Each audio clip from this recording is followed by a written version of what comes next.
Shalom Vracha. Très difficile de me connecter. Je ne sais pas ce qui se passe. Il y a eu un petit souci dans la connexion de la box. Donc j'ai ouvert mon live habituel sur Facebook. Et en même temps, je profite de la caméra pour le diffuser par la suite dans les autres chaînes. Voilà, donc j'ai perdu en fait un quart d'heure à essayer de trouver la solution pourquoi il se met pas en connexion.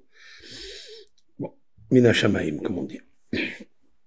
Alors bon, on revient à notre cours habituel.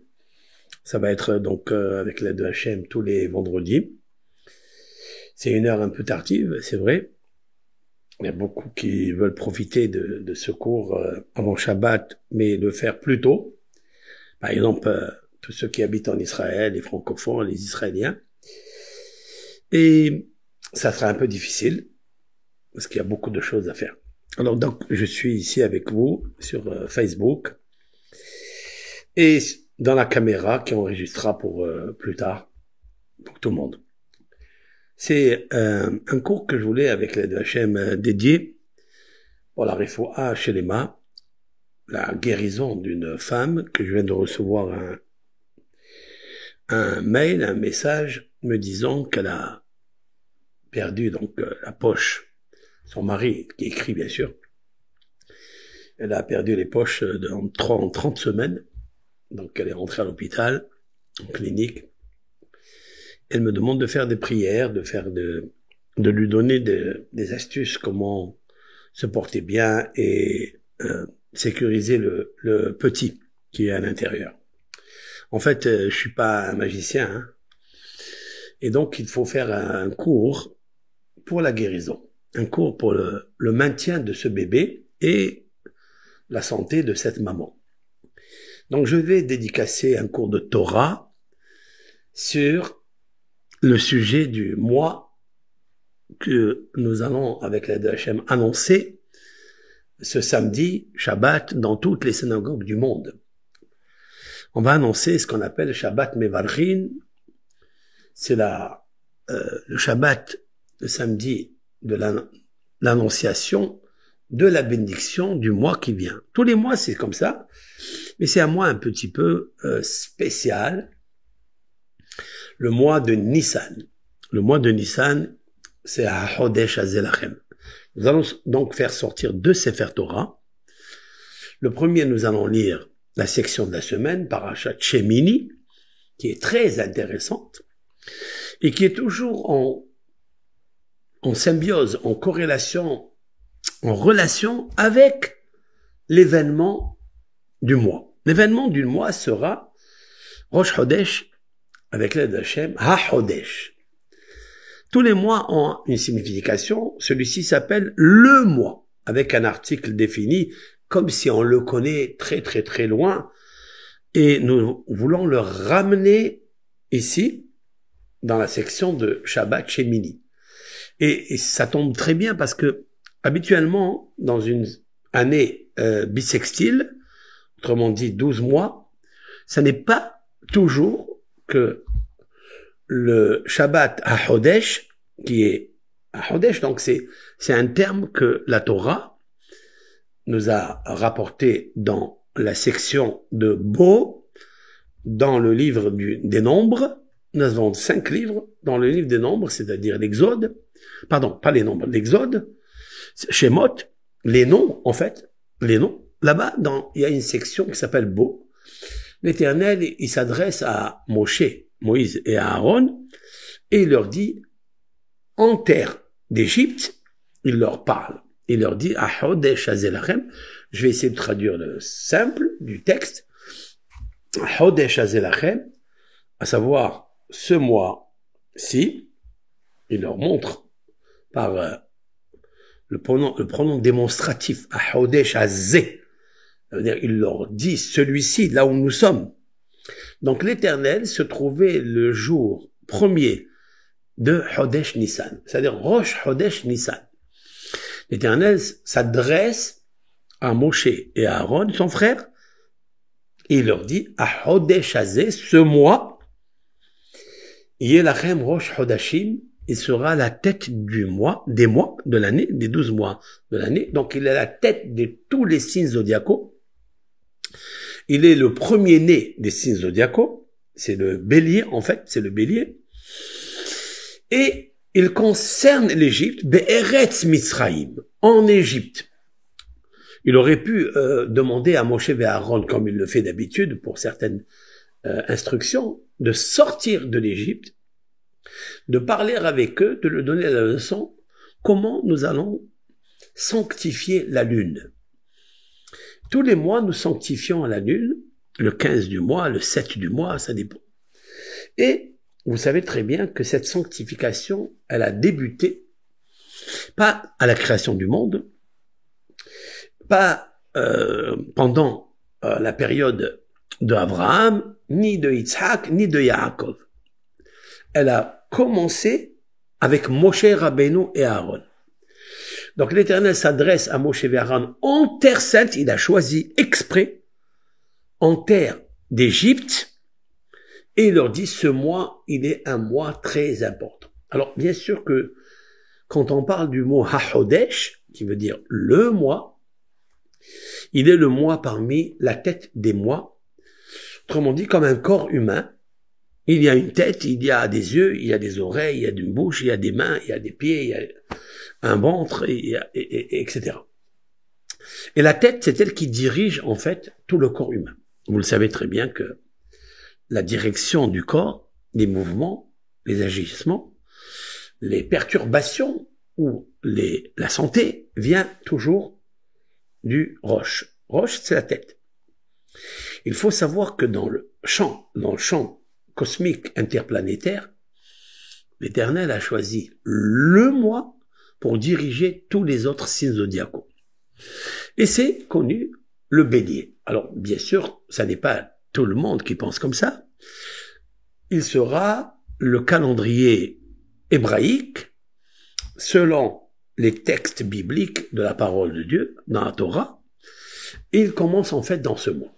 La première leçon que l'Éternel a commencé à parler à Moshe et Aaron, c'est en Égypte, en leur parlant de la disparition de la lune, l'apparition de la lune, comment il faut la sanctifier, les Kadesh Ota, et tout dépend de Moshe et Aaron, c'est-à-dire du tribunal qui va sanctifier selon, bien sûr, le témoignage qu'il y a eu un embryon de la lune. Et c'est tous les mois comme ça que ça se passait dans le Sanhédrin à Kedola, c'est-à-dire en Eretz Israël, et de partout à Babel. On parlait justement de cette sanctification de l'embryon du mois, de chaque mois. Le début de la leçon a commencé le mois de Nissan, donc ça s'appelle HaHodesh Hazeh. On appelle ce Shabbat HaHodesh. C'est le samedi du mois connu de la révolution par rapport à la création qui a trouvé sa solution dans le mois de Nissan. En fait, ça sera dans cette année, le lundi soir, donc le mardi, donc le jour du mardi commence déjà, débute le soir dans le judaïsme, comme il est marqué dans la Torah. Bereshit, la Genèse, marqué Vayi Erev, Vayi Boker, Yom Echad. Ce fut le soir, ce fut le matin, le premier jour, pas le premier jour, l'unique jour. Ce jour unique, l'Éternel l'a déplacé de la création du monde, de la matérialité, du cosmos, de tout ce qui est vivant, matériel dans ce monde, le monde de l'action, le monde de matériel, où nous sommes, pour lequel nous sommes venus dans cette mission dans ce monde, pour le sacraliser, et en sachant qu'il a la même résonance, la même idée que la lune qui disparaît et qui apparaît, nous sommes des êtres qui naissons et qui disparaissons. Et c'est ça, en fait, tout le but de HaHodesh. Eh bien, le premier jour Il est écrit, et ce fut le soir, et ce fut le matin. Vous savez qu'est-ce que c'est le soir? Le soir, en fait, c'est la nuit, et le matin, c'est le jour. On pourrait comparer cela, le jour à la vie, et le soir, la nuit, à la mort. Et voilà le message, en fait, codé, tout simplifié, tout modeste, tout humble, que l'homme dans ce monde, il peut se dire un jour, dans la normalité des choses, qu'un jour, il va vivre, ça sera le jour, mais il arrivera un moment que ça sera la nuit. Ça sera la nuit pour lui, mais le jour pour lui, et la nuit pour ceux qui l'ont vu disparaître. Le jour, quand ils l'ont vu apparaître, ce sont les parents. Quand le bébé il sort du ventre de la mère, eh bien ils sont contents, ils sont heureux. C'est Mazal Tov, c'est Siman Tov, Mabrouk, grâce à Dieu, merci Hachem. Et en arabe, en français, en hébreu, toutes les langues possibles. Mais quand il quitte ce monde, c'est Erev. Erev, ça veut dire la nuit. Mais Erev, ça veut dire aussi, en fait, nous sommes dans un moment de contraction, un moment difficile. C'est ça, Erev. Erev, ça veut dire la nuit arrive, eh bien, le jour s'arrête. Le jour s'arrête quand la nuit arrive, ça veut dire quand la mort arrive, eh bien, malheureusement, le jour s'arrête. Le jour s'arrête pour qui? Pas pour le mort. Pour ceux qui l'entourent, ceux qui l'ont reçu, ceux qui l'ont accueilli. Voyez, Erev vayi boker yom ehad. Mais c'est un jour unique. Parce que la naissance de tout être vivant est unique. Le monde n'aurait pu pas avancer sans lui. Et c'est ça qui est beau. Et le monde peut continuer après lui. Et l'homme, il doit avoir une modération. Il faut s'habituer à l'aptitude de s'éduquer à une modération. Cette modération peut amener l'homme à un calme intérieur, à une respiration très profonde, une aspiration, parce qu'il est dans la solution de la modération. C'est très, très, très important, ce cours que je veux dire. Le mois de Nissan, il a été le modérateur, si l'on peut dire, de tous les mois de l'année qui sont venus avant. Mais c'est spécial en Égypte. Be'eretz Mitzrayim. Alors bien sûr que si la Torah a pris le temps, la Torah, elle a pris la valeur des mots, des lettres, des phrases, pour ajouter encore que Dieu va parler à Moshe et à Aaron dans la terre d'Égypte, c'est qu'elle veut lancer un message secrètement et mystérieux pour les êtres humains de la terre. Il nous faut savoir que ça s'appelle, ce monde-là, il s'appelle Eretz Mitzrayim, c'est-à-dire la terre d'Égypte. La terre d'Égypte parce que tout le monde se trouve dans une espèce de creuset égyptien dans sa vie.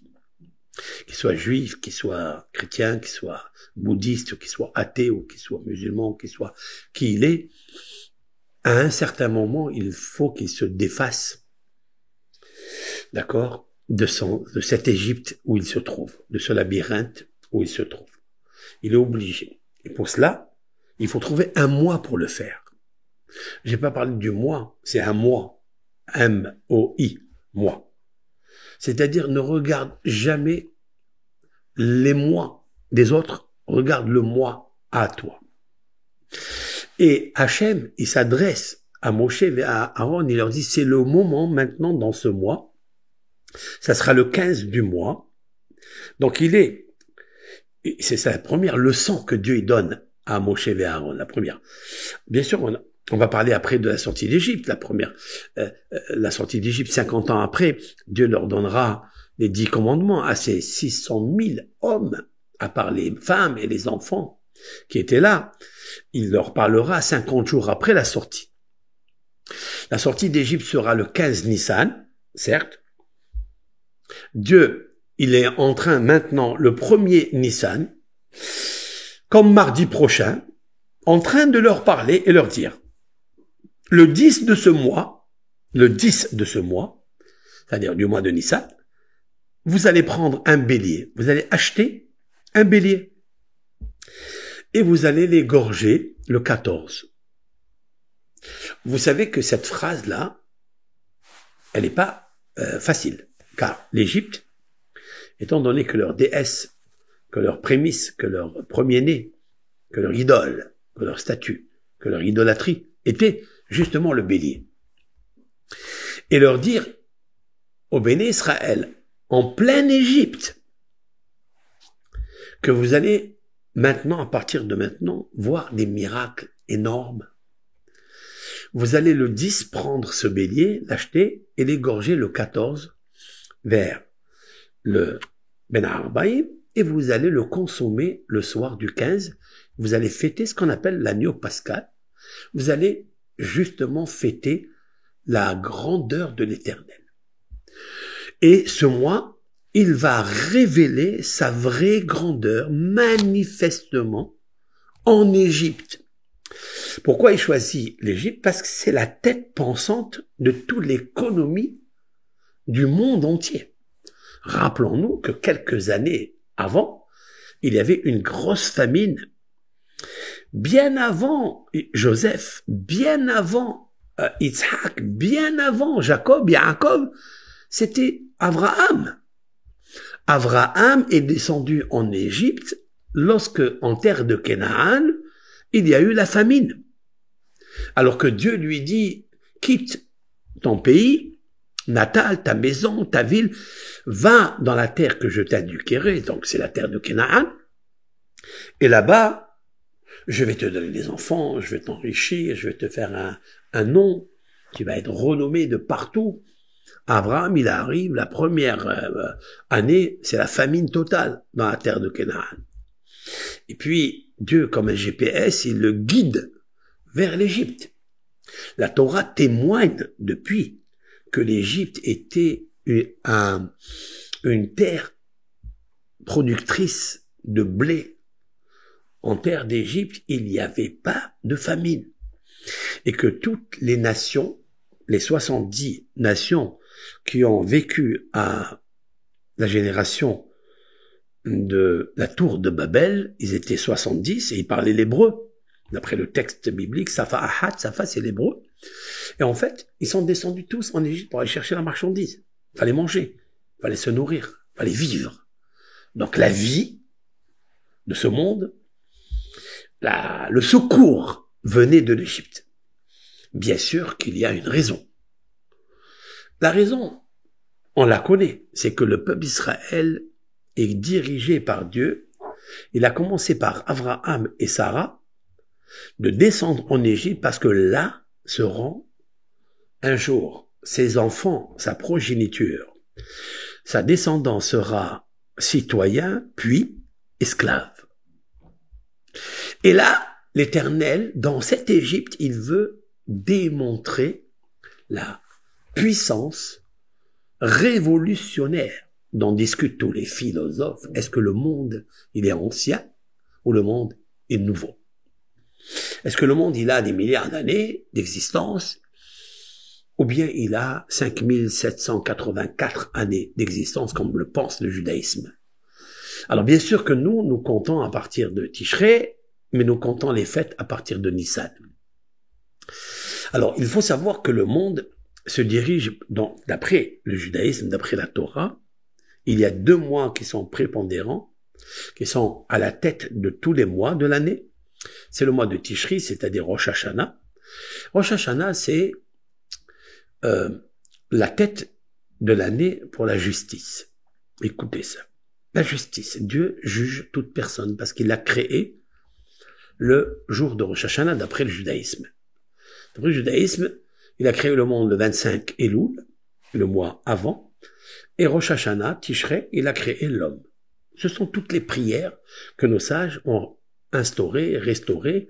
C'est ce que tout le peuple d'Israël, le jour de l'an de Rosh Hashanah, tout le monde lit les mêmes textes qui stipulent que la grandeur de Dieu, qui est créateur, il a créé le monde le 25 et le 6e jour, c'est-à-dire 25 Elul, Et il a créé l'homme, le 6e, qui était le jour de Rosh Hashanah. Et c'est pourquoi qu'il peut le juger. Je suis ton créateur, tu devras me connaître, tu devras me servir, tu devras m'adorer à moi seul, Dieu unique. C'est moi qui amène ta vie, c'est moi qui te donne la parnassa, le gain-pain, c'est moi qui te donne le souffle, c'est moi, c'est Hachem. L'Éternel peut s'enorgueillir même on le voit pas. C'est ça la beauté. Une personne, elle peut s'enorgueillir, mais s'il se apparaît, et apparaître, c'est disparaître. Tandis que Dieu, il disparaître, mais il apparaît dans la bouche de toutes les créatures. C'est ça qui est beau, qui est majestueux, qui est lumineux, c'est que nous avons un créateur qui est tellement humble, il est tellement sage, il est tellement puissant, que dans sa puissance, il a sa grandeur dans l'humilité et dans la modestie. Et nous, ces créatures, nous devons apprendre de lui. Donc l'Éternel, il montre à l'homme, dans Maaseh Bereshit Teshrei, il montre à l'homme, c'est lui le boss, c'est lui le créateur. Ça c'est pendant 6 mois jusqu'à le mois de Adam. Après, commence un nouveau mois. Donc le mois de Nissan, quand il est arrivé, c'est un nouveau mois de renouveau. Mais ce renouvellement, il faut le dévoiler. Il faut dévoiler ce renouveau. C'est que l'Éternel, voilà, dans les cas pour le peuple d'Israël, qui croit en tout ce qui a été écrit dans la Torah, c'est que ce mois, l'Éternel a révélé une puissance à l'homme. L'Éternel a donné à l'homme une puissance de changer la nature. Une personne, si elle comprend qui est Dieu, il a compris les miracles qu'il nous a fait, nous pouvons savoir grâce à ça comment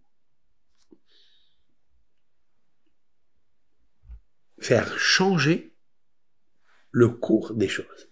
Même si c'est une nature qui est difficile, une nature qui est extrêmement solide, nous pouvons la changer. C'est ça qui est extraordinaire. Alors, il faut savoir que l'adoration de l'Égypte antique dans le bélier, donc l'agneau, cet agneau pascal, c'est qu'en fait, ils ont compris dans la science que le premier signe zodiacal, c'est le bélier. Ça, ils l'ont compris depuis des décennies avant que le peuple d'Israël descende en Égypte.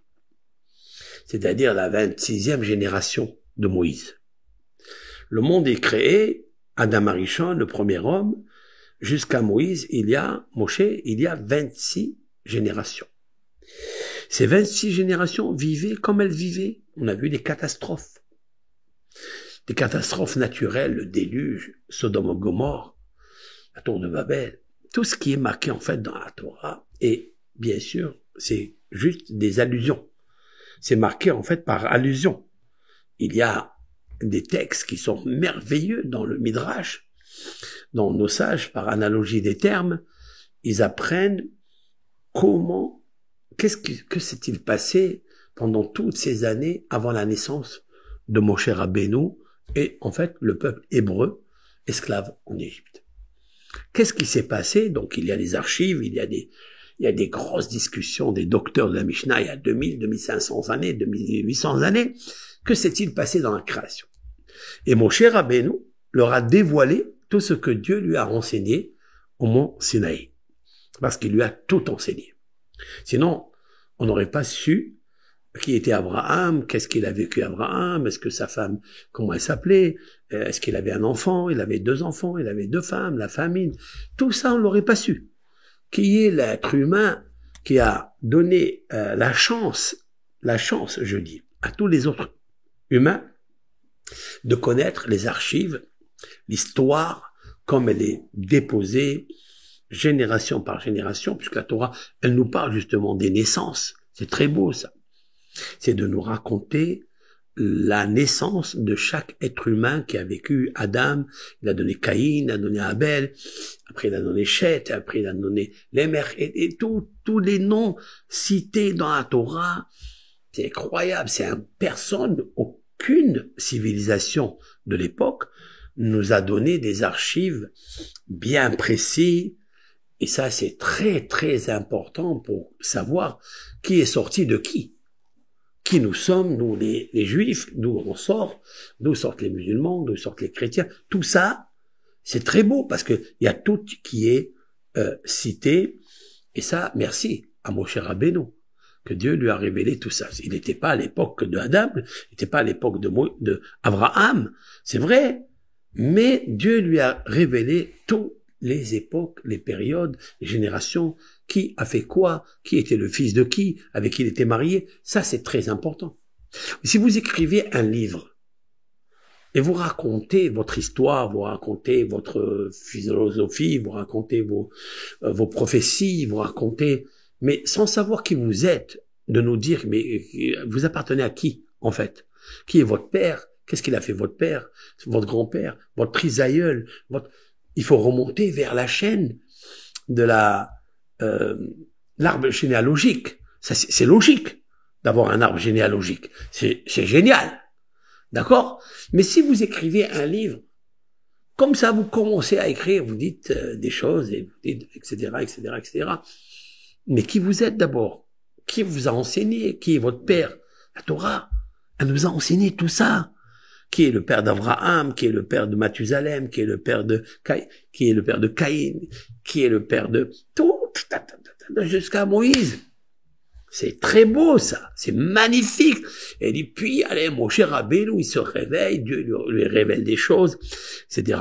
Mais tout est bien précisé, bien souligné. Et ça, pour nous, c'est très important d'avoir des lois comme ça. Ouais, ça bug un peu, je sais, merci. Peu importe. Mais j'ai la caméra, le cours, il sera, avec l'aide de Dieu, il sera diffusé par la suite.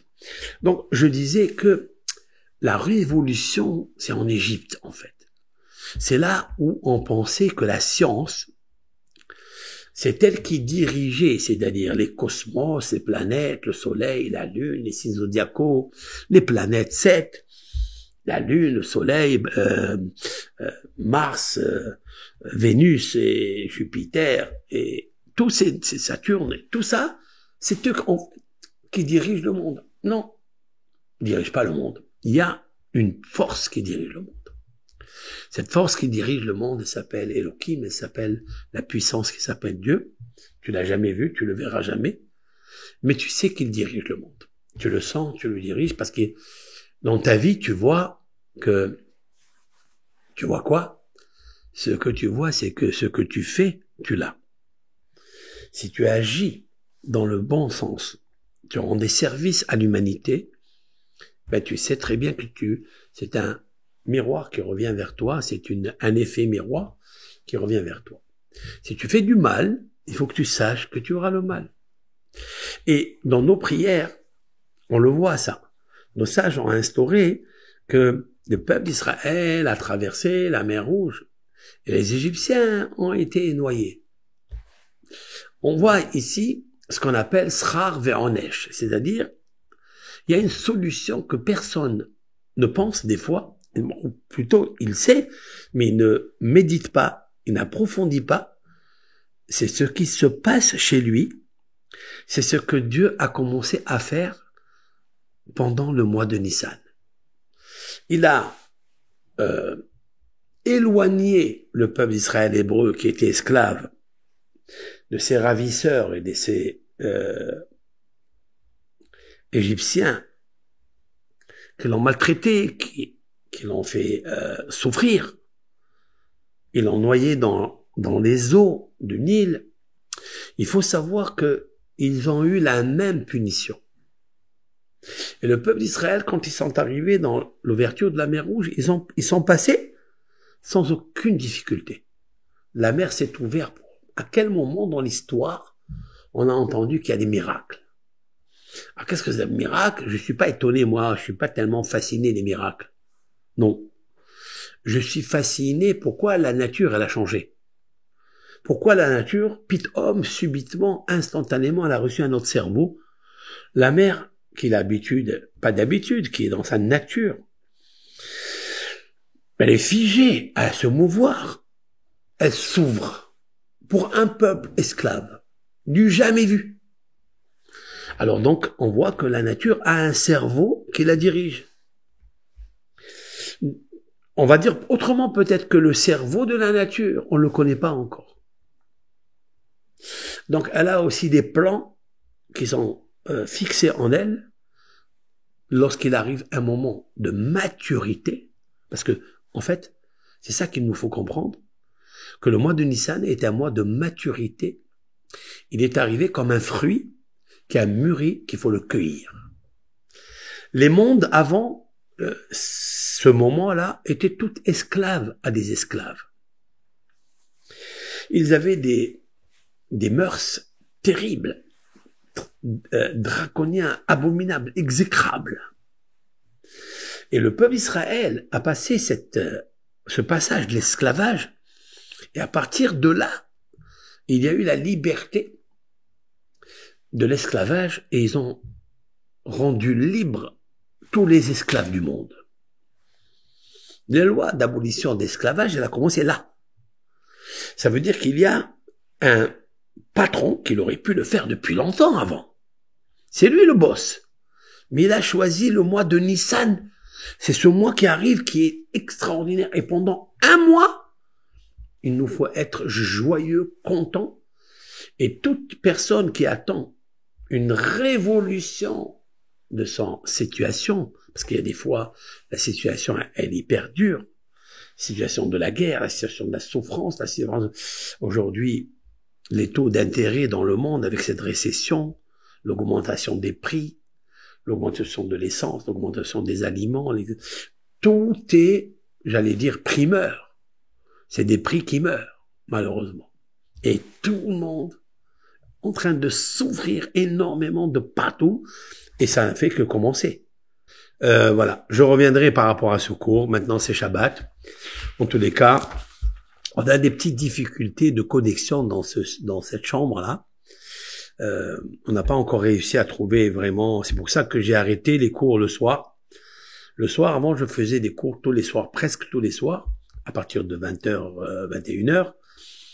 Et ça fait peut-être 6 mois que je fais pas tellement de cours parce que j'ai pas une bonne connexion. Mais ça va venir avec l'aide de Dieu. En tous les cas, je vous souhaite la santé. Et on va répondre Amen. On va répondre Amen pour la femme qui a demandé pour être sécurisée, elle et son bébé, Bisrout Rabbi Shimon Bar Yochai, Bisrout Moshe et Aaron. Elle le sera avec l'aide d'Hachem. On n'a pas de son, Kol Tov, Bracha Ve'Atzlacha.